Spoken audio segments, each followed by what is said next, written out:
Good day teachers and welcome back to my mini vlog. So today is our last week na po dito sa school dahil magkakaroon po kami ng winter break. December 21st is our last day and itong week din na ito ay yung kanilang finals or semestral test.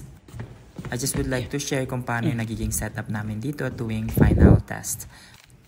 So ngayong week, dalawa or isa lang yung mga subject na tinitake po nila. Kung exam mismo nila sa subject na yon ay 90 minutes po. So medyo matagal-tagal.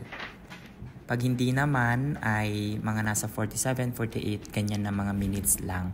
Tapos usually ang ginagawa na lang namin ng mga teachers ay nagpapa-review sa kanila. Nagpapagawa ng study guide. And we also give time for them to catch up sa mga na-miss nilang assignments or homework. Ako naman bilang special education teacher ay gumagawa ako ng progress reports ng mga students ko. Mga progress reports na yon ay nakabase po sa kanilang mga IEP goals. And then I will send those progress reports to the parents. Please let me know kung may questions kayo about sa pagiging isang special education teachers dito. So yun lang. Thank you. Bye!